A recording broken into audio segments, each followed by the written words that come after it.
Hello everyone, welcome to Kshitij career. आज हम जो इंटरव्यू सीरीज है उसका पार्ट कंटिन्यू करने वाले हैं। आज के डिस्कशन का टॉपिक है कि बहुत बार इंटरव्यू में एक क्वेश्चन पूछा जाता है कि आप अपने करियर में 10 साल बाद खुद को कहाँ तक देखते हो। मतलब वो जानना चाहते हैं कि आपको बैंकिंग की हायरार्की पता है क्या, मतलब आपका ज्वाइनिंग कहाँ पे होगा, आपको आगे करियर अपॉर्चुनिटीज़ कितनी है। ये सारे देखने का उनका मतलब एक ये मोटिव होता है कि आप बैंकिंग के बारे में कितने इंटरेस्टेड है। जिस जॉब को आप चुनने जा रहे हैं उस जॉब की जो हायरार्की है, आप कहाँ तक, आपका जो विजन है वो कहाँ तक है कि आपको खाली बैंक में आके अनदर एग्जाम्स की प्रिपरेशन करना है, या फिर बैंक आप जल्दी छोड़ने वाले हो, या फिर बैंक में आप टिक कर रहने वाले हो। ये सब असेस करने के ये कुछ तरीके होते हैं। तो आप सबको ये पता होना चाहिए कि बैंकिंग की रचनाएं कैसी है। एक छोटा सा एग्जांपल देता हूँ, थोड़ा डेविएट हो रहा हूँ सब्जेक्ट से, फिर भी बताना ज़रूरी है। हम सिविल सर्विस की तैयारी करते हैं, बहुत सारे लोग करते हैं।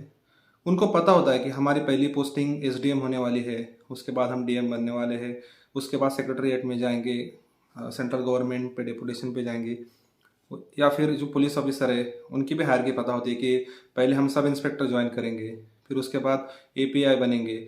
ऐसे अलग अलग जो हायर की है वो पता होती है, क्योंकि हम उसके बारे में ज़्यादा कुछ पढ़ते हैं, देखते हैं, सोसाइटी में जाके वो सब अनुभव करते हैं। बट बैंकिंग में ऐसा नहीं होता है। बैंकिंग की हायर की हर किसी को नहीं पता होती है कि हमारा ज्वाइनिंग कहाँ पे होगा और हम कहाँ तक जा सकते हैं।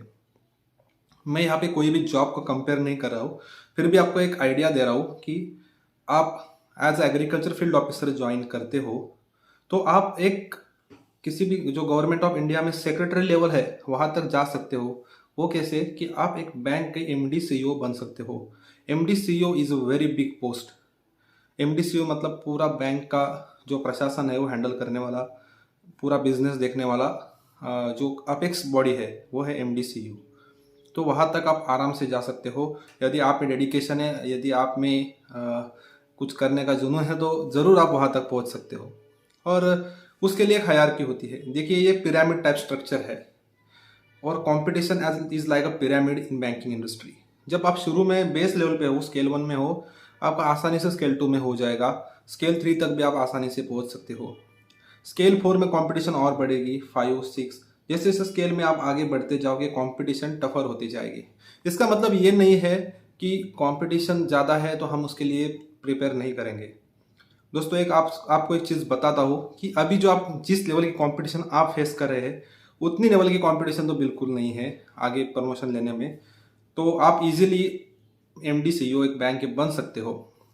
ज़्यादातर agriculture field officer MD CEO के लेवल तक पहुंच गए हैं। जो हमारे पहले यूनियन बैंक के एमडी सीईओ थे वो भी एग्रीकल्चर फील्ड ऑफिसर थे। तो आप देख सकते हैं कि आपकी करियर अपॉर्चुनिटी कहाँ तक है। आपका ज्वाइनिंग होता है agriculture field officer as a scale 1 officer. Bank में, बैंकिंग इंडस्ट्री में, गवर्नमेंट बैंक में एक चीज़ आपको ज़रूर देखनी चाहिए कि यहाँ पे कोई पार्टीशन ऑफ वर्क नहीं है। मतलब है, मतलब ऑन द पेपर है। एग्रीकल्चर फील्ड ऑफिसर आपको सारे काम करने पड़ेंगे, एज एग्रीकल्चर फील्ड ऑफिसर के भी करने पड़ेंगे, और अदर देन दैट जो भी आपको काम अपने ब्रांच मैनेजर देते हैं वो सब करने पड़ेंगे। उसमें जनरल बैंकिंग भी आता है, आरटीजीएस वेरीफाई भी आपको करने पड़ेंगे। आप उस समय ये नहीं कह सकते कि मैं एग्रीकल्चर फील्ड ऑफिसर हूँ, बाकी के काम नहीं करूँगा। तो बट ये सीखने की भी ज़रूरत है, क्योंकि आपको यदि आगे बढ़ना है तो आपको सीखना ज़रूरी है। स्केल 1 के बाद आपका प्रमोशन स्केल 2 में होता है, जब आप मैनेजर कहलाते हो। अभी आप असिस्टेंट मैनेजर हो, बाद में आप मैनेजर बनोगे अराउंड 3 ईयर्स के बाद। अभी 2.5 ईयर्स में भी कभी कभी कोई कोई बैंक में प्रमोशन के लिए वो एलिजिबल है। मतलब मोटा मोटी 3 ईयर्स के बाद आप मैनेजर बन जाओगे, और 3 ईयर्स के बाद मतलब आपके ज्वाइनिंग के 6 ईयर के बाद आप सीनियर मैनेजर बन जाओगे। उसके बाद आप चीफ मैनेजर बन जाओगे। हाँ, 2-2.5 साल के बाद 8 ईयर्स के बाद आप चीफ मैनेजर के पोस्ट तक पहुंच सकते हो, 8 या 9 ईयर्स। तो यदि तो हम ये कह सकते हैं, यदि पैनल मेंबर हमसे पूछते हैं कि 10 साल बाद आपको कहाँ पे देखना चाहते हो बैंकिंग इंडस्ट्री में, तो आप सीधे कह दीजिए कि 10 साल बाद सर मैं चीफ मैनेजर बनने की आशा रखता हूँ। बनूंगा ऐसा कॉन्फिडेंटली बोल सकते हैं, बट एक आशा रखता हूँ का मतलब है कि हम पॉजिटिव सोच रहे हैं, इसके बारे में हमने कुछ सोच के रखा है, कुछ प्लान करके रखा है, ये उनको दर्शाता है। उसके बाद चीफ मैनेजर के बाद असिस्टेंट जनरल मैनेजर, उसके बाद general manager.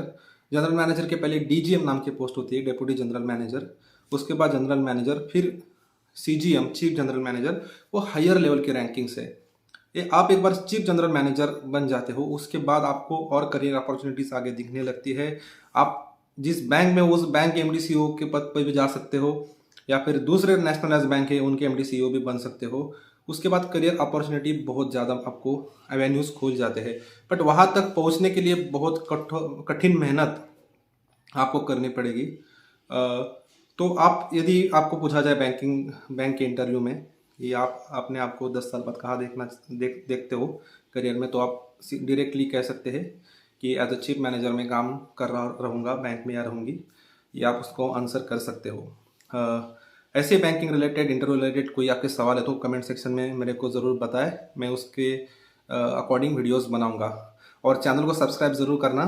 Thanks for watching this video, have a nice day.